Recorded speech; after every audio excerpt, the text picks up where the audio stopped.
Sınaq 11 sınaqlarımıza baxaq.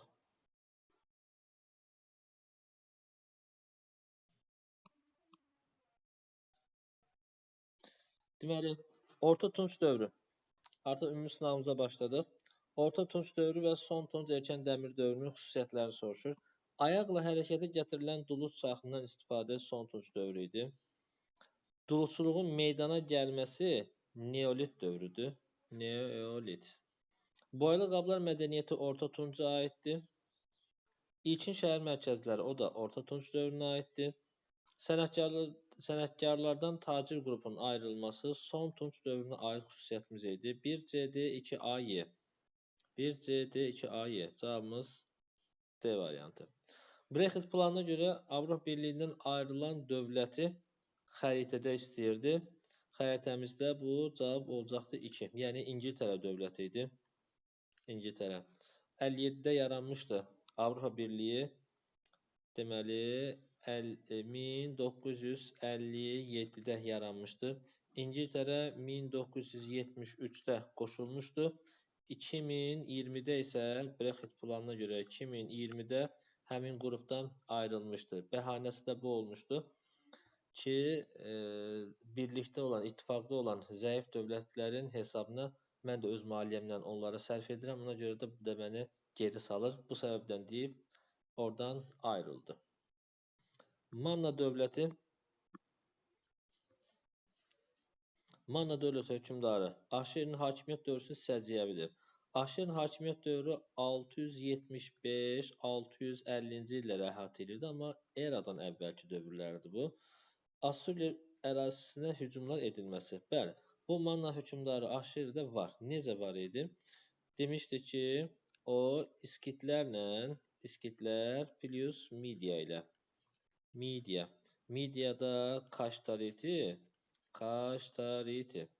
İskitlərdə isə İşbakay. İttifaq gedərək Assuriya üzərinə hücum etmişdi. Assuriya daha sonra bu ittifaqı pozdu, dağıtdı və onları ayrılıqda məğlub elədi. Yəni 650-də Manna üzərinə hücum edə Aşerini məğlub eləmişdi.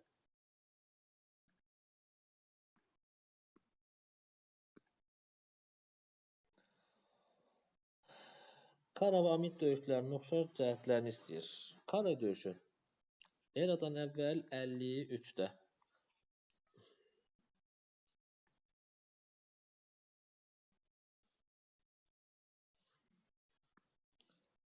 Kara döyüşü 53-cü ildə.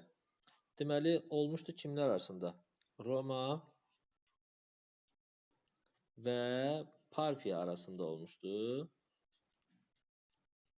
Roma ilə Parfiya arasında. Və Parfiyaya da kömək edən kim idi? Atropatena. Nəticədə Kara döyüşündə Roma məğlub edilmişdi. Parfiya Atropatena cütlüyü qalib gəlmişdi. Amid döyüşü isə Amiddə də 359-da idi. Bu bizim erada artıq. Yenə də Roma. Baxın, sizi çaşdıracaq variantlardan biri verəcəkdir. Qərbi Roma deyəcək orada. Əsla orada yanılmayın. Çünki 395-ə qədər Roma imperiyası gedir. Qərbi Roma deyə bir ifadəmiz yoxdur hələ. Roma, burada isə Sasani plus Albaniya. Roma yenə də buradan məğlub olmuşdu. Sasani tərəfi isə qalib gəlmişdi. Alban qoşunlarının Sasani müttəfiqi kimi çıxış etməsi, Sasanilər gördüyünüz kimi burada yoxdur. Birincidə Parfiyadır, Sasani yoxdur. Müttəfiqlər tərəfindən Roma qoşunlarının məğlub edilməsi. Roma burada da məğlub olmuşdu, yəni Karada. Amiddə də məğlub olmuşdu. Doğru cavabımız budur, B variantı. Albaniya Mehranilər sülaləsinin hakimiyyət dövrü üçün səciyyəvidir. Mehranilər sülaləsi. Sülalə olaraq, yəni Mehranilər 630-da dövlət qurdular, 705-ə qədər, yəni hakimiyyətə gəldilər. Bizans imperiyası ittifaq bağlaması Mehranilər sülaləsinin hakimiyyət dövrü.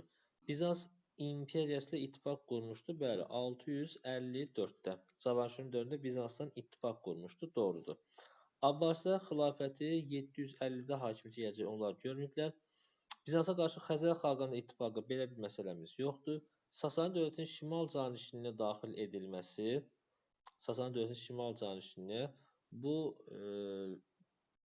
şeydə olmuşdu, daha doğrusu deməli 2-ci mərzbanlıq dövründə, adını tapamadım. 2-ci mərzbanlıq 510-629 şimal canişinə və ya şimal kustaklığı daxil edir. Xristian dininə aid qanunlar qəbul edilməsi, Mehranilər dövründə belə bir məsələmiz yoxdur.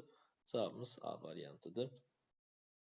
9-11-ci əsrlərdə Azərbaycan hökmdarlarına aid uyğunluğu müəyyən edək. Əbu Tahir, Əbüləsvar Şavur, Beyləqanın Şəddadilər dövlətinə birləşməsi Fəzl ibn Məhəmməddir bu. Fəzil ibn Məhəmməd. Çıxdıq. Səlcuq dövləti ilə müqavilə bağlanması Əbüləsvar Şavura aiddir. Müstəqil dövlətin əsasının qoyulması, müstəqil dövlət, Əbu Tahir, Əbüləsvar Şavur, bunlar heç bir müstəqil dövlət qurmayıb. Paytaxtın Şamaxıya köçürülməsi Əbu Tahir 918-ci ildə, 918 Əbu Tahir D variantı. İqtisadi sahədə və ordu şahidlər diqqətli oluruq. Şəddadilər dövründən bağlı sual mütləq verə bilər. Əbüləsvar Şavur və Fəzl ibn Məhəmmədin dövrünə aid olan hadisələri mütləq ki, ora yenidən baxmamız lazımdır. Təkrarım, Əbüləsvar Şavur, Fəzl ibn Məhəmməd xüsusiyyətlərini tək-tək sıralayıbdır. O hissələrə diqqət edin təkrardan. 1D, 2B-Y. Varmı elə cavabımız? 1D, 2B-Y. Cavabımız bu. 7-ci sual. Hülakülər və Cəlairilər dövlətinə aid oxşar cəhətimiz. Qızıl Ordu dövlətinin hücumuna məruz qalması. Baxaq, Hülakülər dövləti 13-cü əsrdən yarandığı dövrdən etibarən Qızıl Ordu yürüşünə məruz qalıbdır. Bəs Cəlairilər dövləti də Qızıl Ordu yürüşünə nə vaxt məruz qalıbdır? Şahidlər, bilirik ki, Azərbaycan 1359-da Cəlair Şeyxüveys Təbrizi tutdu. Ardınca da 67-ci ildə isə Şirvanşahları tabe etdi. Şirvanşahların tabe edilməsi ilə də bütün Azərbaycan Cəlairlərinin tərkibindədir. Ta 1410-a qədər. Ona görə də Qızıl Ordu Toxtamışın 1395-ci ildə, daha doğrusu 85-ci ildə, 95 terek döyüşündə. 1385-ci ildə Toxtamışın yürüşü. Toxtamış. Həmin bu yürüyüş zamanı, Toxtamışın yürüyüşü zamanı Azərbaycan Cəlairlər dövlətinin tərkibində, yəni Toxtamış və Teymurun yürüyüşü dövrlərində Azərbaycan Cəlairlər dövlətinin tərkibindədir. Ona görə də Qızıl Ordunun yürüyüşünə məruz qalıblar. Hər ikisi bir doğru variantdır. İlk paytaxtı Marağa Hülakülərdədir. Qaraqoyunlu dövləti ilə mübarizə Hülakülər Qaraqoyunlu görməyiblər, çünki Qaraqoyunun yaranması 1410-dur. Hülakülərin süqutu isə 1357-dədir. Teymurlər dövlətinin hücumuna məruz qalması Hülakülər görməyiblər onu. Şirvanşah 1-ci İbrahim ilə Hülakülər Şirvanşah 1-ci İbrahimi görməyiblər.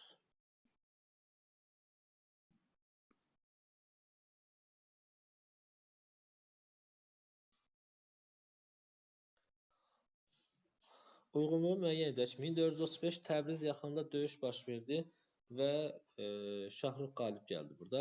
Azərbaycan idarəsi Cahanşaha tapşırılmışdır. Bəli, 36-cı ildən etibarən Cahanşah 36-dan 47-yə qədər Şahruxdan asılı olaraq dövləti idarə etmişdir. Venesiyanın vəd etdiyi hərbi donanma və odlu silah göndərməməsi Ağqoyunları məğlub edən Osmanlılar Trabzonun tutulması tərəfindən Trabzon tutulması. Bu 1461-dir. Bu isə 1472-dir.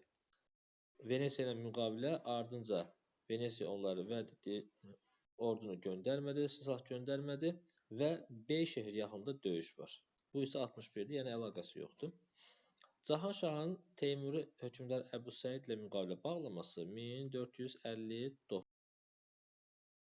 1447-ci ildə müstəqil siyasət yeritməyə başlaması müqavilə 59-dur. Bunu isə 47 veribdir, yəni əlaqəsi yoxdur.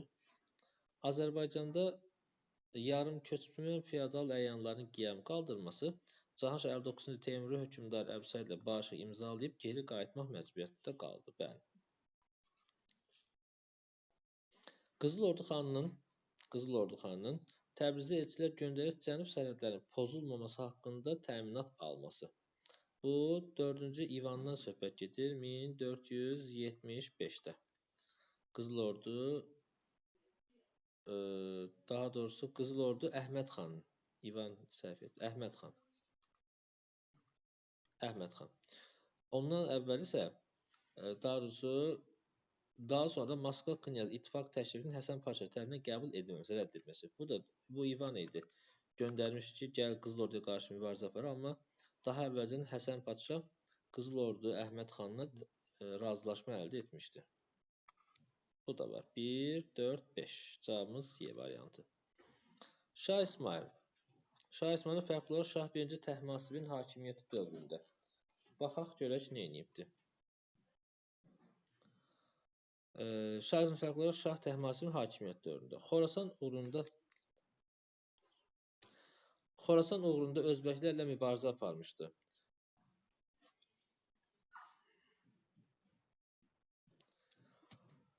Xorasan uğrunda Özbəklərlə mübarizə aparmışdı. Bu İsmayıl da aparıbdı, Təhmasib də aparıbdı. Bizdə nə istəyir? İsmayıldan fərqli olaraq Təhmasib. Biri çıxırıq. Osmanlı dövləti ilə sülh müqaviləsini imzaladı. Təhmasibin dövründə 1555 Amasya müqaviləsini imzalamışdı, doğrudur.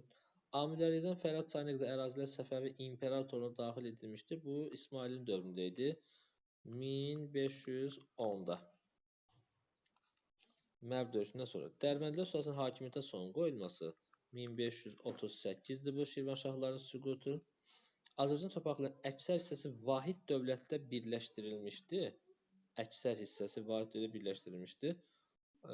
Bu hər ikisinə aiddir. İsmail də birləşdirmişdi. Hətta Şəki ilə Şirvanşah asılı halda idi. Təhmasib də onu başa çatdırmışdı. Yəni Təhmasib əslində əksər hissəsi birləşdirmədi. Bu başa çatdırdı. Bu ifadə ona görə Təhmasibə getməz. Bizdən fərqli cəhət istəyir. Təhmasib tam başa çatdırmışdı. Ona görə bu ifadə səhvdir. 2 ilə 4 doğru cavabımızdır. A variantı.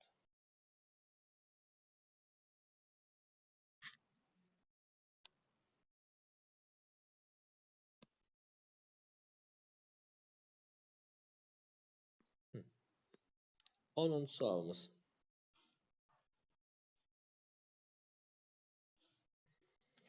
17-ci əsrin ikinci yarısı Səfəvi dövlətinə mövcud olmuş Qarabağ, Çukurçay, Şirvan bəylərbəyliklərinin mərkəzlərini müəyyən edək. Qarabağ bəylərbəyliyin mərkəzi Şuşa idi. Çukurçay bəylərbəyliyin mərkəzi İrəvandır. Şirvan bəylərbəyliyin mərkəzi Bakı yox, Şamaxı olmalıdır. Şuşa yox, üzr istəyirəm. Çaşdım, üzr istəyirəm. Şuşa nə əlaqə? Gəncə. Qarabağ bəylərbəyliyin mərkəzi Gəncədir. Çukurçayda İrəvandır, Şirvanda isə Şamaxıdır. Düzdürmü? Gəncə Naxçıvan. Düzdür. 3. Bəli. 19-cu əsrdə Şuşa Müsəlman əyalətləri rəisliyin mərkəzi idi. Bir an fikrim ona getdi. Şahidlər, bununla bağlı belə bir şey dediyim sizə. Xatırladaq. 1501 Səfəvi dövləti yarandı. Səfəvi yarandı. Səfəvi dövləti yaranarkən tərkibində 2 bəylərbəyliyi var. Tərkibində 1501-ci ildə 2 bəylərbəyliyi, 1 Təbrizdir, 2 Qarabağdır. Sonradan əlavə olunan 3-cü bəylərbəyliyi Şirvan bəylərbəyliyidir. Şirvan. Bu nə vaxt olacaq? 1538-də. 4-cü bəylərbəyliyi isə Çukursətdir. Çukursət bəylərbəyliyidir. Bu Şah Abbas dövründədir.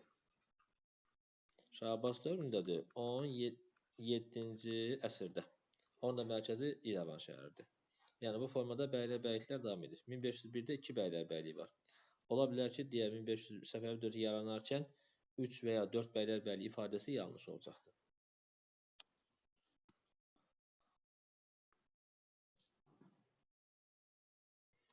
Xronoloji ardıcılığı müəyyən edək.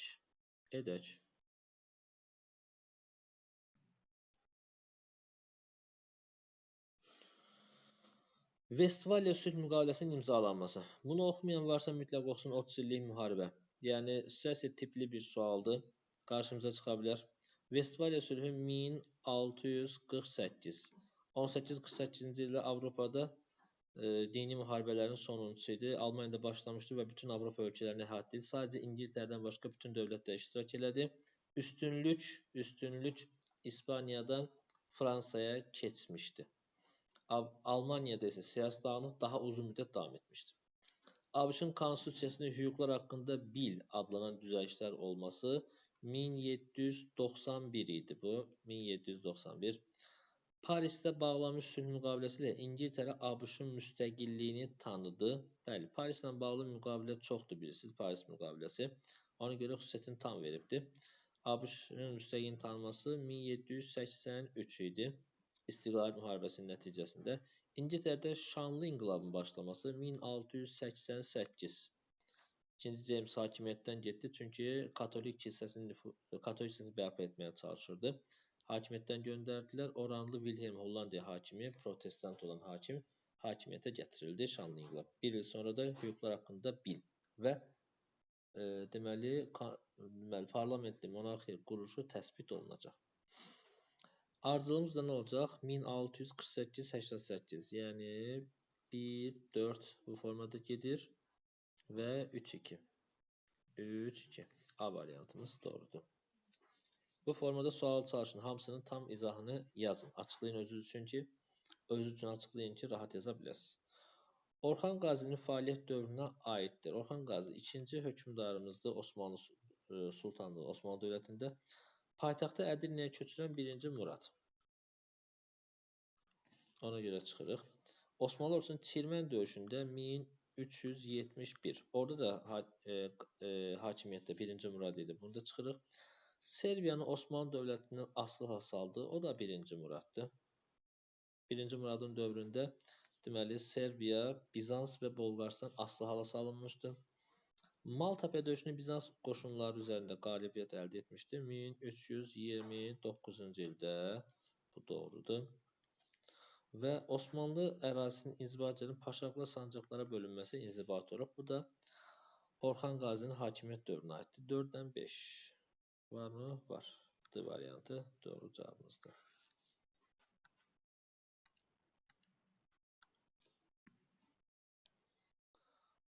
Azərbaycan SSR-də baş vermiş hadisələrin hansılarının yerini dəyişdikdə düzgün xronoloji ardıcıllıq alınır.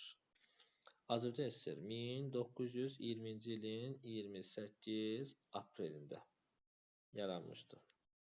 Bilirsiniz ki, yerli kommunistlərin fəaliyyəti ilə, yerli kommunistlərdə Azərbaycan Kommunist Partiyası yaranmışdı 1920-ci ilin fevral ayında, yəni AXC-nin mövcud olduğu dövrə aiddir. Azərbaycan Kommunist Partiyası, AKP-nin yaranması.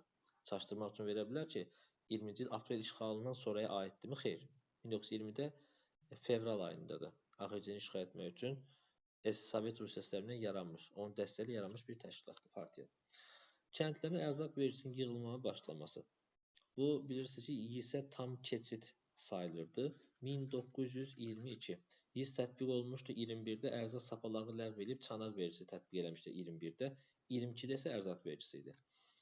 İlk konstitusiyanın qəbul edilməsi, ilk konstitusiyanın SSR-də 1921-də. Bütün mülkədar və vəqf torpaqların müşahidə edilməsi haqqında dekret idi. 1920-ci ilin aprel işğalından sonra idi bu. 1920-ci il. Kollektivləşmə əleyhinə üsyanlar. Deməli, şahidlər, bu 1930-da idi. Bilirsiniz ki, Azərbaycan Sovet Rusiyası yarandıqdan sonra 2 dəfə üsyan var orada. Bir, 1920-də olan üsyanlar Sovet hakimiyyətinə qarşı idi. Hakimiyyətinə qarşı. 1920-də olan üsyanlar. 30-da olan üsyanlar isə kollektivləşməyə qarşı olan üsyanlar idi. Burada kimin yerini dəyişdirik? 20-22. Bunların bir ilə üçün yerini dəyişdirsək variantlarımız doğru alınacaqdır. Yəni A variantı.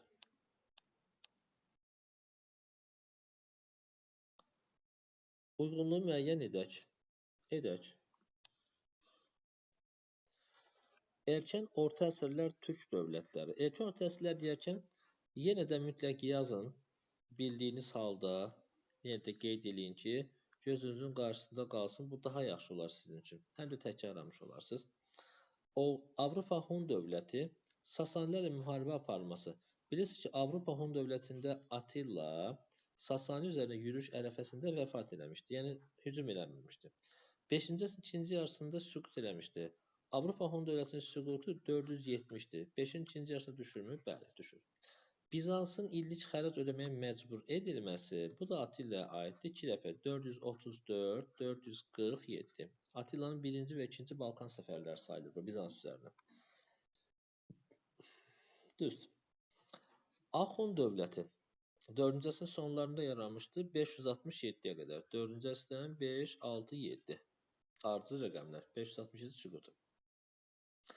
4-cü yüzilin ortalarında Sasanilərə qarşı 5-ci yüzilin üstə Sasanilərə qarşı uğurla mübarizə aparmışdı. Bəli, kim idi bu? Ağsuvar xanı idi. Ağsuvar xanın dövründə. Hətta döyüşlərin birində Firuz öldürülmüşdü. Hindistan bütövlüklə işğal başa çatdırıldı mı? Bütünlüklə işğalı deyildi. Hindistanın şimal və şimal-qərb əraziləri Mihraqul eləmişdi onu. Mihraqul. Amma o da eləmişdi onu 6-cı əsrdə. Yəni bunu da çıxırsınız. Eftalitlər dövləti kimi tanınmışdı. Bəli, Axundların ikinci adı Eftalitlər dövlətidir. 5-ci əsrdən etibarən Eftal xanın adı ilə. Deməli 1 oldu BC, 2 oldu AC. 1 oldu BC. 2 oldu AC. 15-ci sual. 30 illik müharibənin nəticələrindən biri. Almaniyada siyasi 30 illik müharibə. Yenə də yazaq bunu. 1618-48. Vestfaliya sülhü ilə bitmiş müqavilə. Biraz əvvəlki müqavilə. Almaniyada siyasi dağınıqlıq dövrü başa çatdı. Başa çatdı, yox, davam etdi. Qərbi Avropada üstünlük Fransadan İngiltərəyə keçdi. Xeyr. İspaniyadan Fransaya keçmişdi. Bunu da çıxırıq. Avropada dini müharibələr dövrü başlandı, yox, başa çatdı. Biraz əvvəl Vestfaliya sülhünü deyərkən bu cümlələri təkrarlamışdım sizə. Müqəddəs Roma imperiyasının varlığına son qoyuldu. Müqəddəs Romanın varlığına 1806-cı ildə Napolyon Berlinə daxil olduqdan sonra son qoyulacaqdı. Bu ifadə də səhvdir. 1806-cı ildə, hər 2 əsr sonra. Almaniyada knyazlıqlar feodal qaydadan daha da yenidən gücləndirdilər mi? Bəli. Feodal qayda. Qonşu dövlətlər artıq kapitalist münasibətlərə keçmişlər. 16-cı əsrdən etibarən formalaşır kapitalist münasibətləri. Almaniya isə feodal dağınıqlıq uzun müddət davam etmiş olacaq.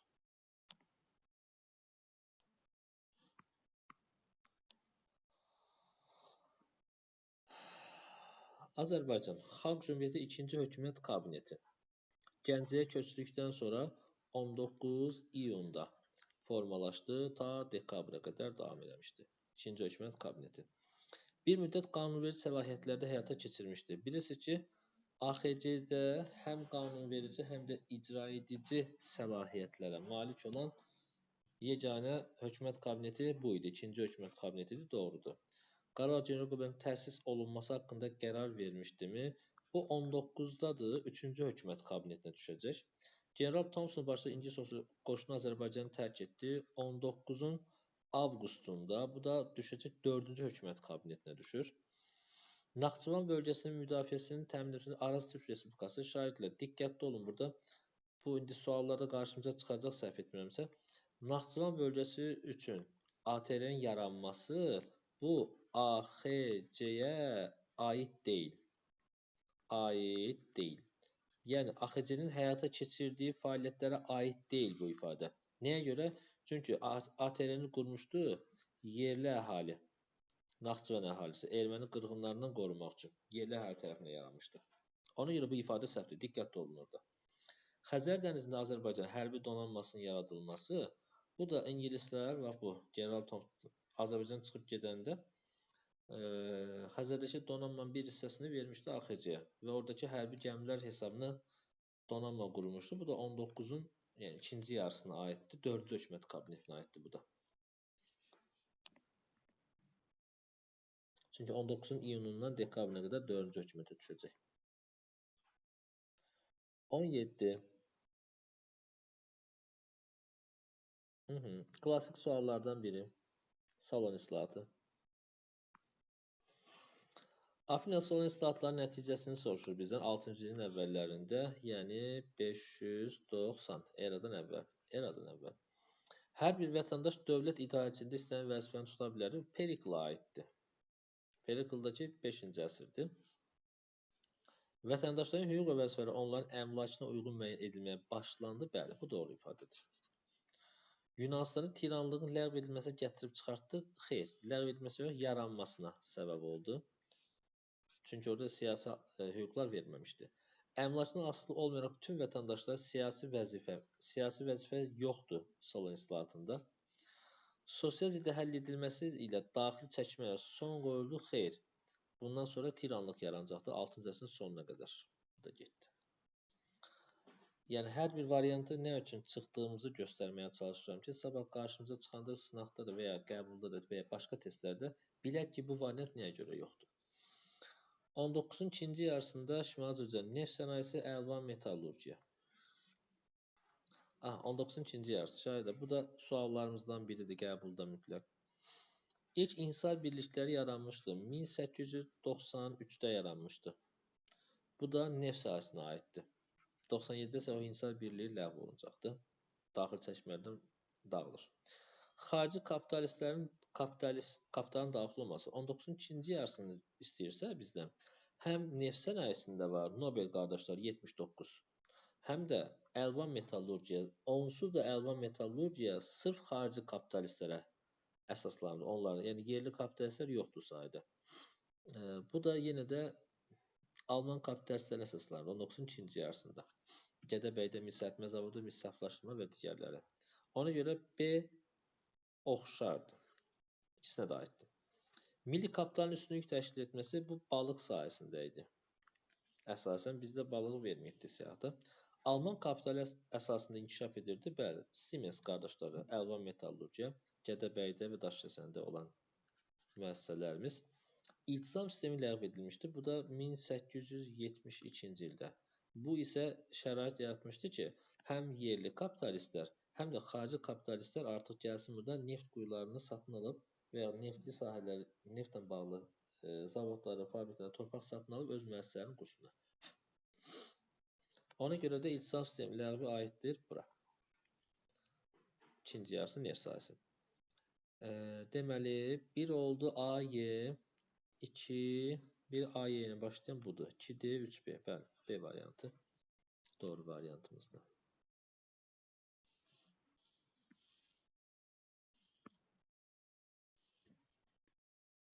Pinçer sazişinin şərtlərinə aiddir.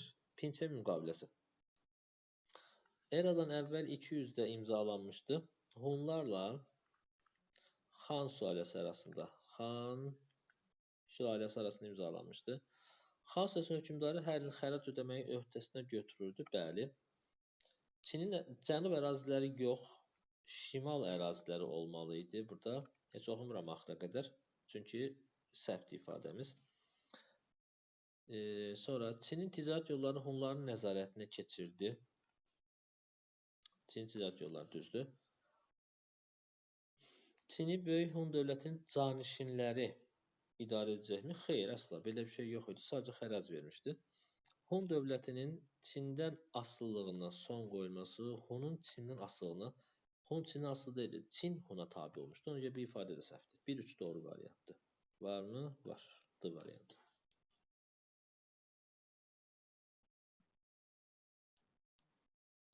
Sülhün ən ağırlı məqamlarından biri isə 15-ci maddə idi. Bu maddə Qacarların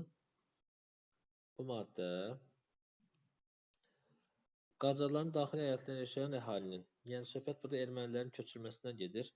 Əgər siz də tanışsınızsa, mətni oxumusunuzsa, bilirsiniz ki, məsələ Türkmənçay müqaviləsi və ermənilərin köçürməsindən gedir.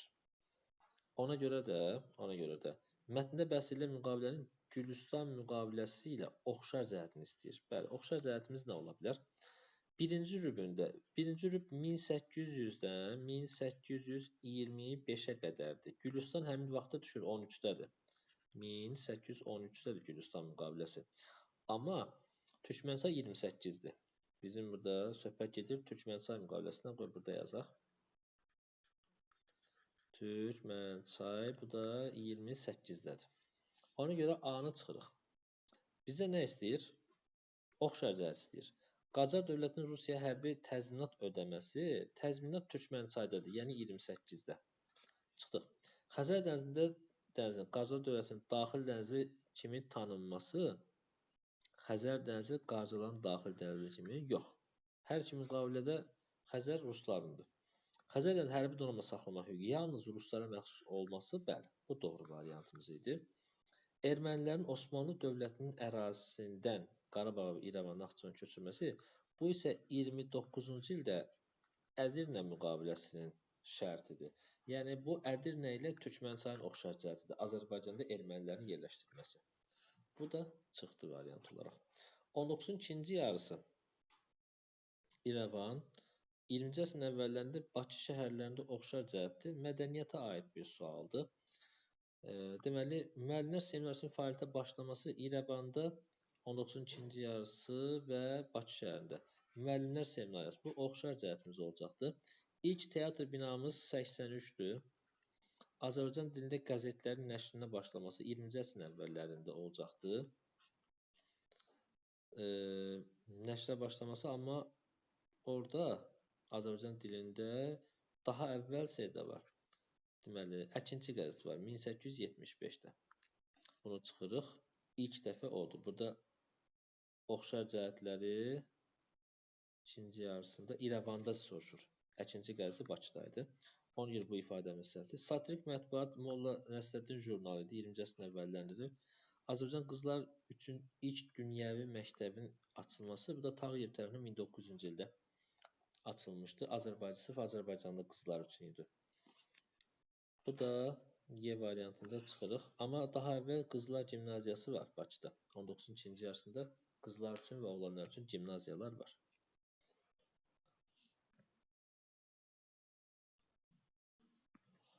(22) 20-ci yüzilliyin əvvəllərində ABŞ-da Theodore Rooseveltin daxili siyasətinə aiddir. Theodore Rooseveltin daxili siyasəti. Konstitusiya qadınlara seçki hüququ verməsi, bu daha əvvəl sınaqlarda da çıxmışdı qarşımıza. Bu Woodrow Wilson idi. Buna görə də protestantların kəsin narazılığına səbəb oldu. Yəni, ziddiyyətli bir fikir yaranmışdı ortada. İqtisadiyyatın dövlət tərəfindən tənzimləməsi istiqamətində ilk addımlar atıldı. Bu doğrudur. Çünki 1900-1903-cü ildə dünya iqtisadi böhranı baş vermişdi. Onu tənzimləmək üçün belə bir addım atmışdı. Bütün ölkə ərazisində bir də şayda belə bir məsələ var indi. Biraz da sual dəqiqləşdirək. Daxili siyasət deyir. Ona görə bütün variantları oxuyuram. Bütün ölkə ərazisində köləliyin ləğvi haqqında konstitusiya əlavə dəyişikliklər olması, bu 1866-da idi. Konstitusiya əlavə olunması 66-da. Ləğv edilməsi 63-də də qərar verildi Abraham Lincoln. Konstitusiya əlavə olunması 66-dadır. Böyük dəyənək adlı siyasətin həyata keçirməsi, bu da Theodore Rooseveltə aiddir. Amma bu xarici siyasətdir. Diqqətli olaq. Ona görə daxili siyasətin altından xətt çəkdim cümlənin. Təcridçilik prinsipləri əsasında təşkil edilməsi təcridçilik siyasəti. Bu xarici siyasətə aiddir yenə də. Xarici siyasətə aid olan nə idi? Bir məsələ idi.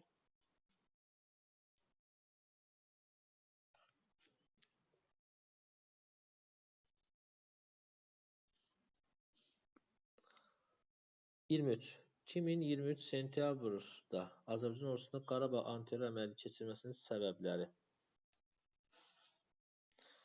Ermənistanın rəsmi şəkildə Azərbaycanı tanımaqdan imtina etməsi, yox. Xankəndidə hərbi xuntanın Qondarma Dağlıq Respublikasının yaradıldığını elan etməsi, bu da çıxdıq, aid deyil. Sülh məramlıq qüvvələrinin müvəqqəti nəzarətində olan ərazilərə Ermənistan qeyri-qanuni yollar əsgər silah göndərməsi var. Qanunsuz silahlı birləşmələrin şəhər və məntəqələrdə davamlı olaraq müxtəlif silahlardan atəşə tutması doğrudur. Qanunsuz silahlı birləşmə, mina terroru həyata keçirməsi, bu da doğrudur. Bu üç dənə məsələ antiterror əməliyyatının həyata keçirilmə səbəblərindən biridir. AXC və Azərbaycan Respublikasının fəaliyyətində oxşar cəhətləri müəyyən edək. Təbrizdə konsulun açılması, bəli. Bu, AXC-də və Azərbaycan Respublikasında oxşar cəhətdir. Azərbaycan Respublikasında 2004-cü ilə aiddir. Konstitusiya əlavə düzəlt. Dayanırıq burada. Niyə? Çünki AXC-də konstitusiyamız yoxdur. Qaçqın məcburi köçkünlər problemlə həlli istiqaməti tədbirlər görülməsi, bəli, AXC-də də var, Azərbaycan Respublikasında da var məsələ.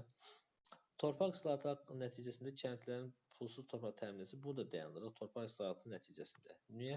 Çünki AXC torpaq islahatı aqrar qanunu həyata keçirməyibdir. Türkiyə Respublikası və Gürcüstan da hərbi müdafiə paktının imzalanması. Gürcüstan hərbi müdafiə paktı AXC-yə aiddir.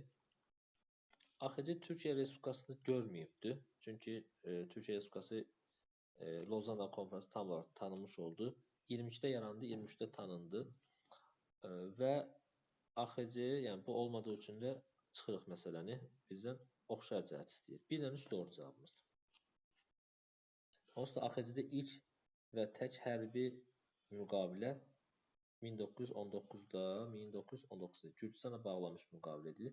O da şimaldan gələn təhlükə, Deniklə qarşı mübarizə üçün imzalanmışdır. Və bu müqaviləyə görə də deməli, hərbi şura yaranmışdır.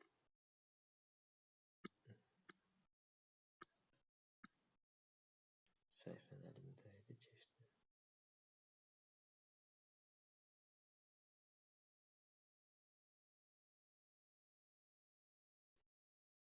Biz 11-ə baxırdıq.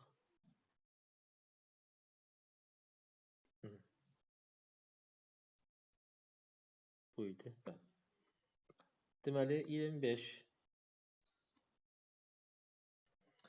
19-cu ilə fəaliyyətə başlayan Paris konfransında tətbiq edilən mandat sisteminə aid deyil. Mandata aid deyil deyir. Mandat bir sıra şərtlə qalib dövlətlər məğlub dövlətlərin torpaqlarını öz aralarında bölüşdürmüşdülər. Mandat sistemi bu idi. Mandat alan dövlətlərdə bilirsiniz ki, İngiltərə, Fransa, Belçika, bir də Yaponiya idi. Mandat rejimi qalib dövlətin ərazi ilhaq etməsinin yeni bir alternativ yolu olmuşdur. Bu doğru variantdır. Bizdə isə aid olmayan soruşur. Bunu çıxdıq. Fransa mandat sahibi ola bilmədimi? Xeyr, olmuşdur. Almaniyanın müstəmləkələri olan yaxın şərqdəki ərəb torpaqları, ərəb torpaqları Alman müstəmləkələri deyildi. O, Osmanlının nəzarətində idi həmin torpaqlar. Osmanlının. Ona görə də bu ifadə də səhvdir. İngiltərə həmçinin onun dominantı mandat sahibi oldu. Bu doğru variantdır. Bizdən doğru deyil, səhv variantı istəyir. 2 ilə 3.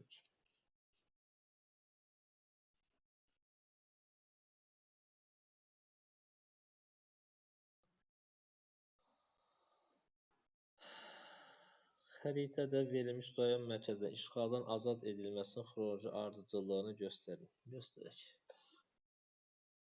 Deməli, rayonlarımız hansıdır? 1. Kəlbəcərdir. 2. Ağdamdır. 3.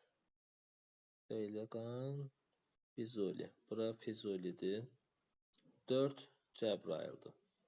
Bilirik ki, ilk işğaldan azad olunan rayon məntəqəmiz Cəbrayıl idi, oktyabrın əvvəlində. Ona görə 4 daha əvvəldir. Sonra Füzuli gələcək 17 oktyabrda, Füzuli. Ardınca gələcək Ağdamdan Kəlbəcər. Və 10 noyabr bəyanatından sonra azad olunan rayonlarımız bu idi. Deməli, Ağdam, Kəlbəcər və deməli, Ağdam, Kəlbəcər, bir də Laçın. Və olacaqdır bu da 2, 1. Ağdamdan Kəlbəcər. 20 noyabr, 25 noyabr bu formada bölüşdürüldü. Axırıncı isə 1 dekabrda Laçın rayonu idi. 4, 3, 2, 1. Uyğunluğu müəyyən edək. İkinci xaç yürüyüşü, üçüncü xaç yürüyüşü. İkinci xaç yürüyüşü 1147-49. Üçüncü xaç yürüyüşü 1189-92-də baş vermişdir. Müqəddəs Roma İmperatorunun İngiltərə, Fransa kralının iştirakı ilə baş vermişdir. Bu üçüncü xaç yürüyüşünə aiddir. Mosul hakiminin Edessanın tutmasına cavab olaraq gəlmişdir. İkinci xaç yürüyüşü B variantı. Roma papası 3-cü Innokentinin başçılığı ilə olmuşdu. Baxaq. Innokentinin. Bu 4-cü xaç yürüyüşü idi. 1202-də. 2-4. 1202-1204-cü illərdə. Səlcuqlar mübarizədə məğlubiyyətə uğramışdı. İkinci xaç yürüyüşü idi. məğlub olan səbəblərin biri bu idi. Səlcuqlar özlərində birləşdilər və Bizans imperatoru da onlara kömək eləməmişdi. Təbəri gölü yaxınlığında döyüşdə Misir hökmdarı Sələhaddin Əyyubinin ordusu tərəfindən məğlub edildimi? Bu da deməli bu da 1187-ci ildə Təbəriyə döyüşü. Burada məğlub olduqdan sonra 3-cü xaç yürüşünə gələcəklər, amma bu 3-cü xaç yürüşünə aid deyil. Ona görə 1BD 2A. Çünki bu xaç yürüşündən əvvəl olmuşdur məsələ.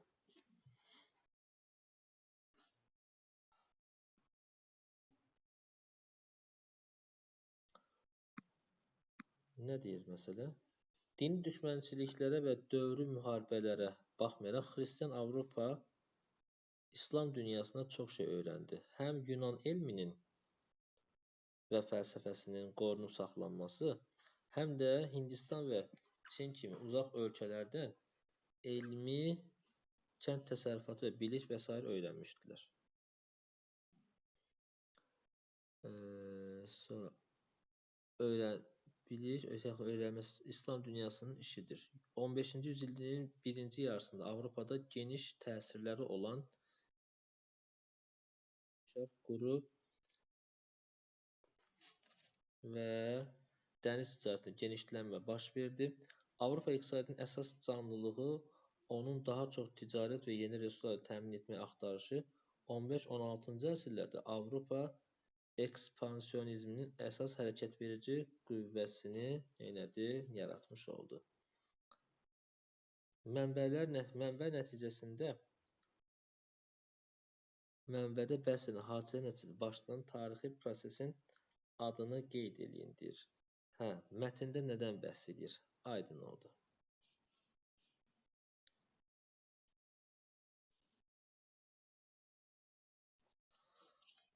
Deməli, mətndə bəhs edilir coğrafi kəşflər. Coğrafi kəşflər. Bəhs edilən tarixi prosesin səbəblərindən ikisini yazın.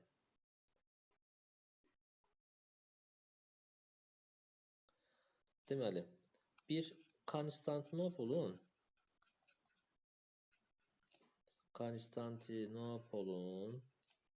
Osmanlılar tərəfindən fəthi.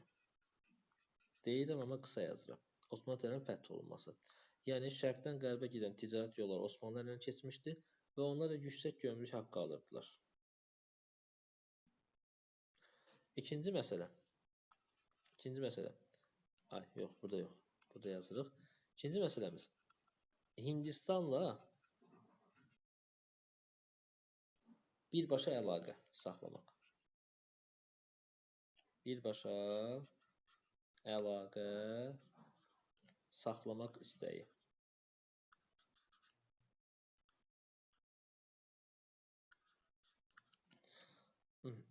Ki buna görə gedirlər, yeni bir yollar axtarmağa çalışırdılar. Eyni zamanda Avropalılar birisi qızıl, gümüş və digər məsələlərə ehtiyacları çox oldu, yəni həris idilər bu şeylərə.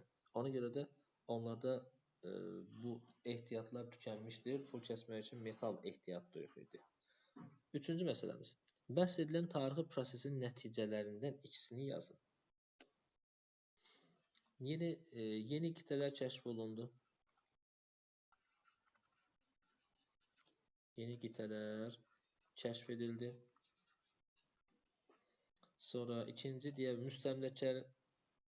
müstəmləkələr yarandı.